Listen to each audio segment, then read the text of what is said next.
breakfast time.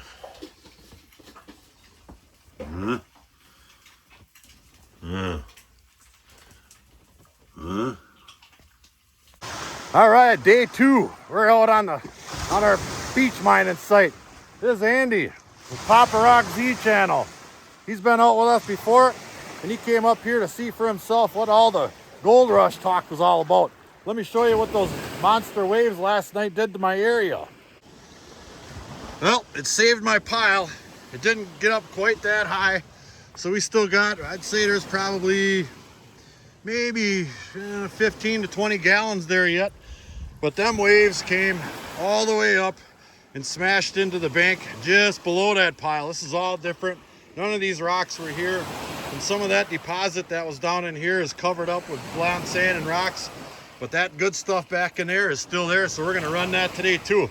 Heck, some of this here might even be good with gold now that the waves came up so high and pushed that really good black gold sand up in here.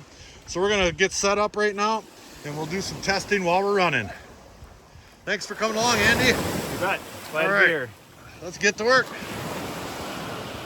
Yeah, I think I'll go and do some other beach activities. Plant seems to be running okay. This snack time is brought to you by Andy from Papa Rock Z. Let's take a little look here. Got some, looks like some smoked salmon, some crackers.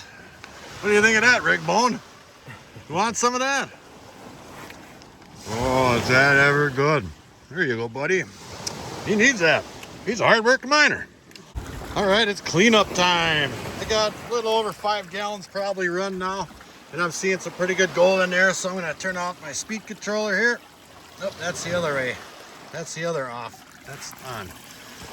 Then we'll take a little look at the mats, and I see a good amount of gold right up on top of there, as you can see.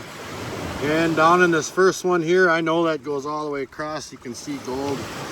And I'll move down here slowly, and I can see a pretty good line of gold in this one halfway.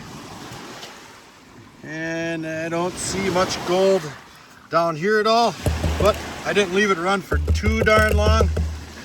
Proof will be in the pan. So let me get in the pan. Well, we got some more visitors. You guys have all seen a gold cube before, right? Well, this guy right here, Mike, he invented it. And we've got Curtis along here today, and we still have Andy here. We're up top of the hill up here on a 800-foot tall cliff.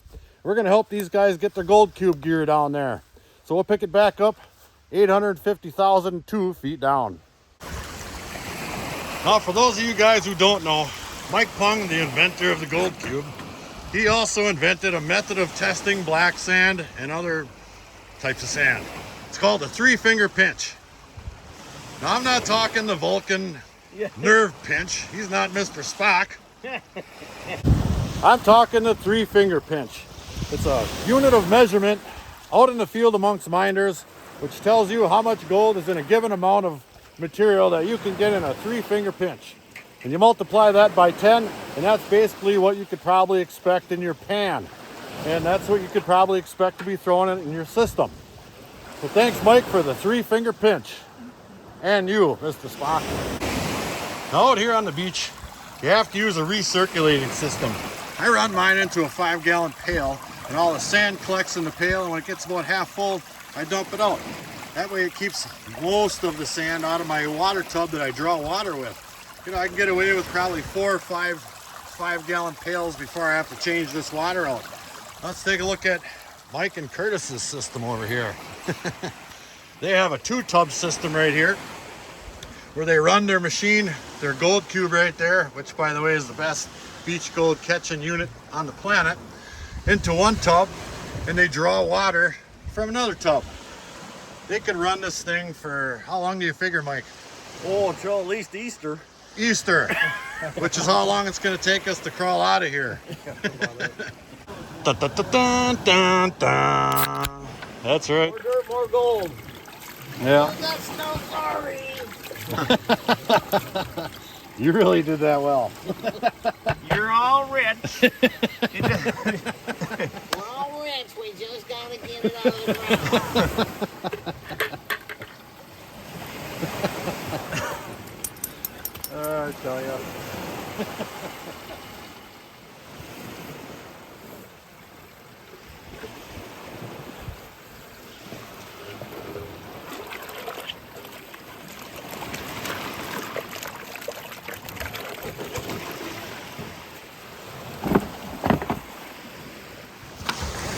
Well, we're all done mining for the day. We got our 10 ounces of gold guaranteed. That's a lock. So we came down to a different part of the beach just to get lots more pretty beach rocks for Mrs. Wizard's flower garden. And Andy, Papa Rock Z, our local rock expert, came down here, broad daylight, and found a Yooperlight just by looking at the way this rock looks. And we'll take a look at that right now. All right, let's take a look at it, Andy. One rock. Yep, you can see the orange coming through. He's got his blue little LED flashlight there. And that thing works pretty good even during the day. Good job, Andy. Thank you. How many can we possibly carry back to the truck? And we're just going through our beach rocks here, soaking them in a little bit of water. And we've got a whole monster pile. And just going, looking to see how cool they are. Look at some of these here. I mean, every one time you pick a new one up, they're cooler than the next darn one. Yeah, I even got one with some pyrite or something in there. Look at that. Might have to crush that one up. Very cool. I think we might even have a couple little agates here. That's right. But there's about another 200 to go. So we'll see. Hey, we made it back. What a trip. We had a blast. And we came back with a whole big, huge pile of black sand beach concentrates, and it's loaded with gold. And I wanted to spend the last half of this video showing you how, or one way to process your material once you get it home. It's going to be fun. And I thought, you know what? Why don't we go ahead and we'll dry this stuff out, and we'll take all the magnetics out, because I have some pretty cool toys that I like to play with, and they were going to work quite a bit better dry. So I'm going to go ahead and I'll rinse all this stuff into my moonshine mash cooker. Then we'll boil all the water off. And then we'll have some absolutely dry material, and it'll be quite a bit easier to get the magnetics out doing it that way. And I've got some really, like I said, some really cool toys to play with to do that. All right, we've got all that stuff in there and done. Turn on the heat.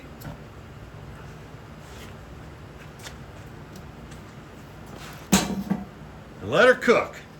And we can use this time to dry out my liver. Yeah, right. I tell ya. Ooh, it's cooking now. Also, here's that rock we looked at earlier with all that pyrite looking material on it. Mrs. Wizard's already got a coat of shellac on this one here. So I don't know if I should tear this one open or not. I'm a little bit torn on that. There might be gold mixed along with this pyrite. I mean, they have been known to travel together. And this stuff all came down from the Canada gold field, so who knows? We'll see. And you know, if I'm going to do that one, I might as well do this one too. Yeah. All right, that material is good and dry. What do you think, Rigby? Oh yeah. All right, we'll turn the heat off and off. Let me grab a glove here. We'll give her a little shake. Yeah, good and dry. Real good. All right, we're gonna leave that cool down, and we're gonna process it a little further. All right, now our material's all in this pan right here, and we're gonna go ahead and we're gonna classify it, because I wanna run that material through my black magnetic sand removal tool I got from Mining Magnets. Coulter Young made that thing, and it works fantastic. And basically it works using a funnel system. Well, some of these little rocks right here will get trapped in that funnel, and then it won't work at all. So we're going to classify that out with my kitchen type strainer device. Then we're going to run it through our black magnetic sand removal tool right there. But first, Every time I run a beach video, I get people telling me I'm breaking the law here and breaking the law there. Apparently they're not aware of the rules right there. So I have a copy of the rules from the Michigan Department of Natural Resources right here. Now I'll go ahead and scroll over that real slowly. You can pause this, you can do whatever you want with it, but it clearly states recirculating systems are allowed. It tells you how big they can be, how much water you can use, etc. So there you have it. Back in a bit.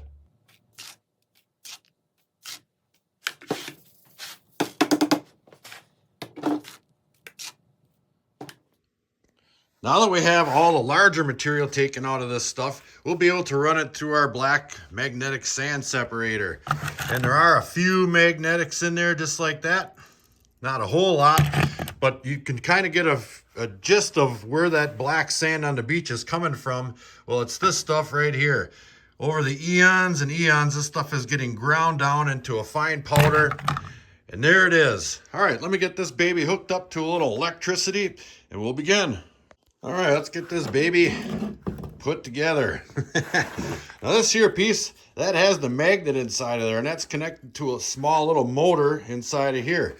And this just slides right in here, just like that. And then there's a protective case around there, which does the business end of this thing.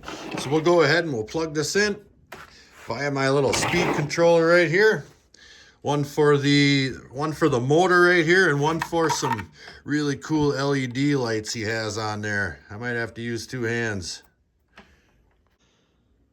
All right, we got the wires all hooked up. We'll turn this baby on. It takes just a second. And it gives you a little readout of the juice you're running here. And I'm going to turn this baby way up to 24.4. And as you can see, the little light came on there. Now this thing came with a number of different size funnels. A big and a medium, which I have glued in there just for the base, and then a really small one. Now this thing is going to run more effectively with a smaller one, having less black sand go through this thing at one time. Now I'll go ahead and I'll grab a little scoop of that stuff here, just like this, and we'll throw a little scoop in there. There we go, right in there. And as you can see, the magnetic wheel or gears is turning in there this way, drawing off the magnetics, putting them in this side right here, and the non-magnetics go right there. Let me grab a little different spoon right here. This will work a little bit better. I'll grab another one. Oh, I had so much coffee this morning. We'll throw it in, and that works pretty quickly, and out comes the black sand. Right down into there. And this is the stuff we'll run through our sluice. And I'll probably run all this stuff twice just to make sure we're not losing anything, because I think we got something quite special today. So let's run this stuff through there and move on to the next project.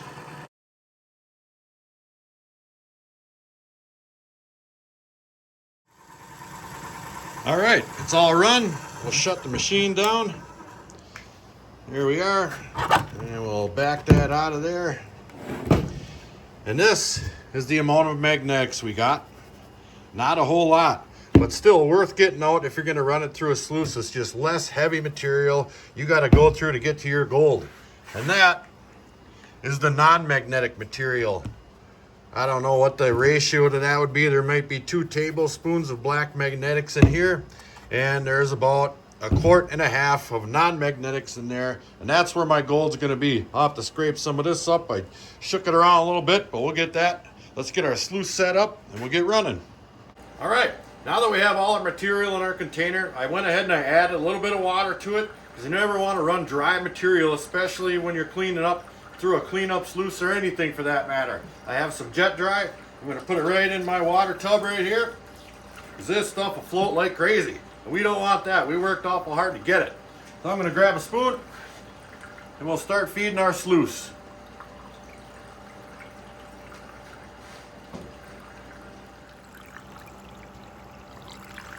And we'll put that on there nice and slow. We're going to take our time, let this run as efficiently as possible. Just let it work its way down, and then we'll add another one.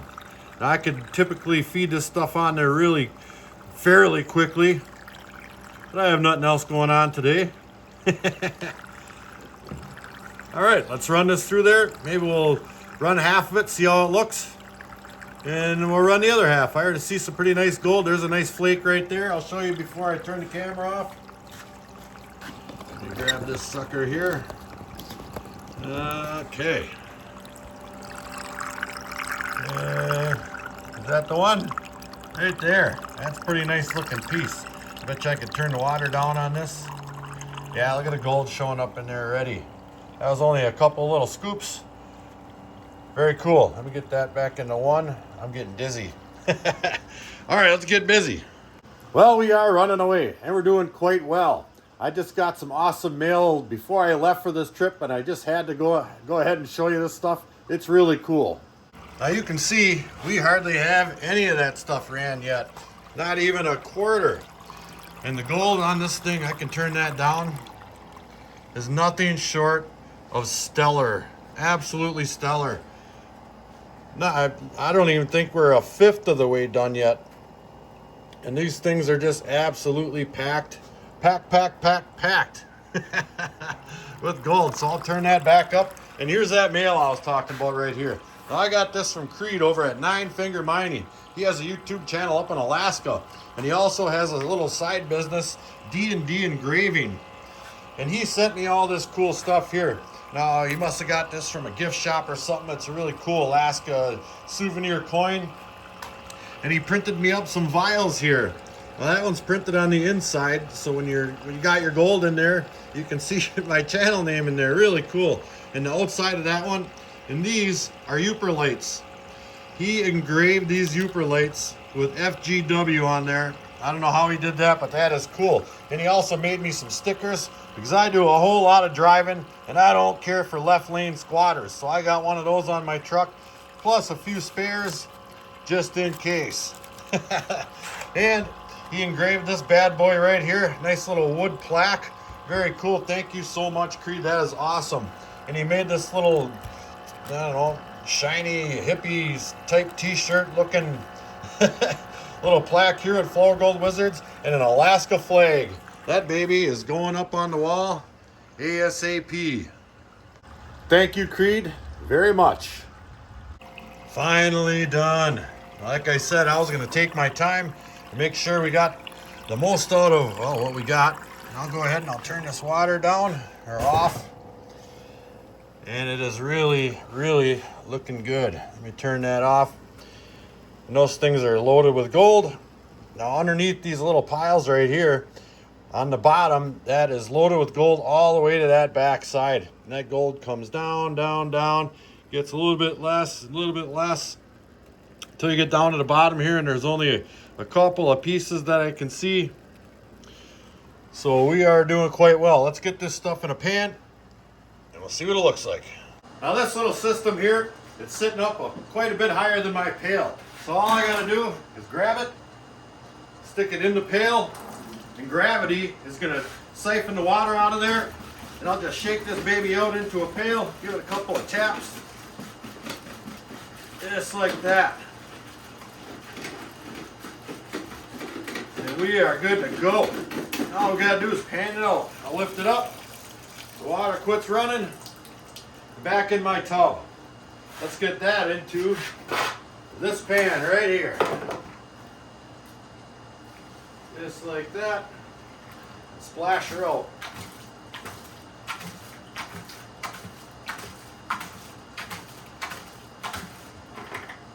Nice and clean. This is going to be good.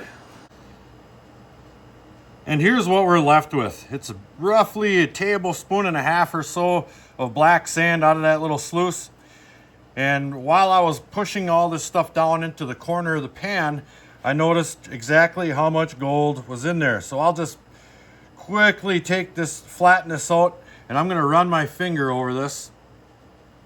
Look at the gold inside of there.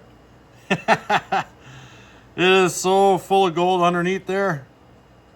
This is gonna be absolutely amazing. Look at that. Now it's going to take me a little while to get this stuff cleaned up, because the stuff you're left with after you run your cleanup sluice, or your sluice out on the beach, is the absolute heaviest of the heavy. Just absolutely heavy. So, and especially with this much gold, notice how fine powder some of this gold is. That system I run works tremendously. So I'm going to go ahead and take a little while here. It might take me up to, I don't know, half an hour to clean this up, but we're going to. Ooh, we're getting there. Slowly but surely. Changing color, huh? There it is, all cleaned up, nice and beautiful like. There are some pretty nice looking pieces in there, if you ask me. Let me put that in 3 once, see if we can't pan in on some of that. Sure we can. Look at that, some little twisted ones there, misshapen ones. I mean, they're not all just round. They actually have some shape, but there's lots and lots of it. And I have my scale right here. We'll turn that baby on. Actually, I'm going to set my camera holder up and we'll take a look at it so I can work with 2 hands. All right, here we go. Let's get that down. It sure looks like a nice pile. It's good and thick. Come on, baby, add up to something here. One way or the other, we had fun. This is not my job. I'm a bricklayer, god darn it. I go out and bust hump all week long. This is my hobby, and I really enjoy it. So anything we get, I'm going to be quite happy with. They're pretty close. What do we got? 0.64, 0.65. It's kind of bouncing back and forth, but I'm happy with that. Look at that. That's gold I didn't have before, and we had a lot of fun doing it. Awesome. Heck, talk about a lot of fun. What a camping trip. Thank you, Andy and Mike and Curtis, for hanging out with us in the Wausau Prospectors Club. You guys look like you were having a lot of fun too. I know we sure did. We found some Yooperlights and some agates and all kinds of pretty beach rocks, and most importantly, that precious gold over there. And we only worked a few hours each day, but we were sitting on a really good deposit, and it showed. I mean, we got a nice pile there for the amount of time we worked. Fantastic. So until the next episode, like, share, subscribe. Please do leave a comment. It helps build our channel. Flourgoldwizards, out.